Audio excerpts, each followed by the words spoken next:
Serial में आने वाला एक नया ट्विस्ट। जी हाँ, अब अनुज लगाने वाला है अनुपमा के नाम के 4 पैक और रखने वाला है अनुपमा अनुपमा।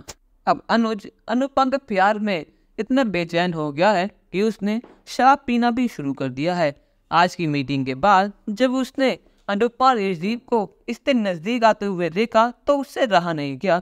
वो अपनी अनुपमा को किसी और के पास जाता देख नहीं सकता, तो इसी गम में वो दारू पीने लगता है।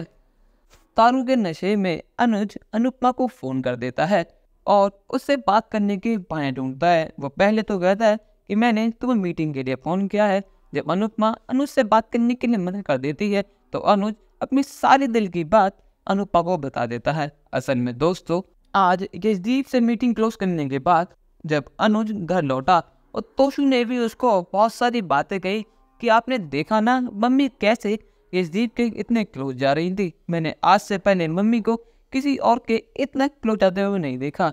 इस सारी बातें अनुज के दिमाग में बहुत ज़्यादा घर कर गई है।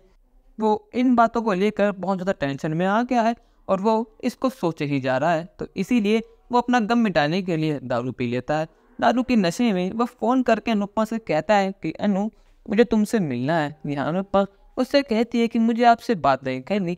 जब मैंने आपसे कहा कि हमने सब कुछ ख़त्म कर दिया और मैं आपके साथ नहीं रह सकती तो आप मेरे पीछे क्यों पड़े हैं?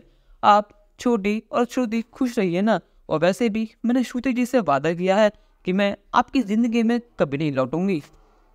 यहाँ अनुज नशे में अनुपमा से कहता है कि मैं तुम्हारे बिना मर जाऊंगा। मुझे श्रुति से प्यार नहीं है। श्रुति के संग बस मैं आधे के लिए आया था। आधे की वजह से ही मैंने श्रुति से सगाई करी, पर लेकिन मैं उससे शादी नहीं कर सकता। जिस शादी में प्यार ही ना हो उस शादी का मतलब ही क्या? अनुपमा अनुज के बात से समझ जाती है कि अनुज ठीक नहीं है। वो अनुज से पूछती है कि क्या आपने नशा किया है? तो अनुज कहता है कि हाँ, मैंने तुम्हारे प्यार का नशा किया है और ये नशा उतरने का नाम ही नहीं ले रहा।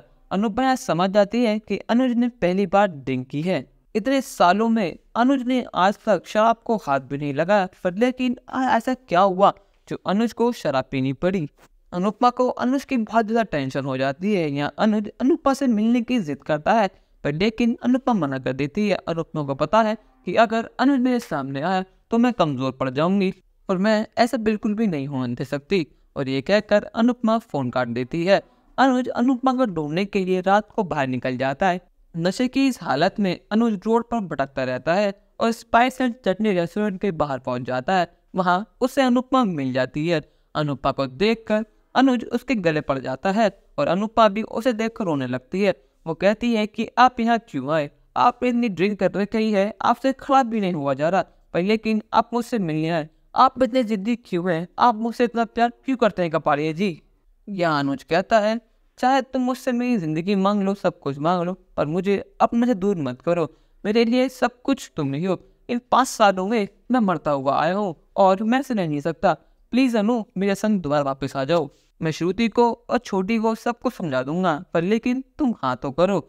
यहाँ श्रुति भी अनुज को ढूंढने निकल जाती है क्योंकि इतनी रात को अनुज पूरे घर में कहीं नहीं है और वो समझ जाती है कि अनुज इतनी रात को और कहीं नहीं अनुपमा से मिलने गया हो। तो वो बिना देरी करे स्पाइस से चटनी रेस्टोरेंट पहुंच जाती है और जब वो देखती है कि अनुज और अनुपमा दोनों गले लगकर रो रहे हैं तो उसका दिल फिर से टूट जाता है। अब उसका बिल्कुल यकीन हो गया है कि अनुज उसका 1% भी नहीं है। अनुज बस उसके साथ छोटे के लिए था। अनुज ने इसका यूज़ किया था। यशदीप भी मौके पर पहुंच जाता है क्योंकि अनुपमा का फ़ोन स्विच ऑफ आ रहा था और वो जब अनुपमा और अनुज को एक संग देखता है तो उसे बहुत ज़्यादा जलन होती है, उसे गुस्सा भी आता है, पर लेकिन उसे ये गुस्सा क्यों आ रहा है वो ये समझ नहीं पाता। आखिर अनुपमा के पर्सनल लाइफ में उसे इंटरफेयर करने का कोई हक नहीं है, पर फिर भी उसके मन में अनुपमा के लिए फीलिंग्स तो है ही, तो इसलिए वो चाहता है कि अनुपमा जी अनुज से दूर ही रहे तो अच्छा है। दोस्तों, आपको क्या लगता है, क्या अनुपमा अनुज को अपना लेगी या फिर वो यशदीप के साथ अपनी नॉर्मल लाइफ जिएगी? अपनी राय हमें कमेंट करके ज़रूर बताएं और चैनल को नहीं सब्सक्राइब तो कर लें। धन्यवाद।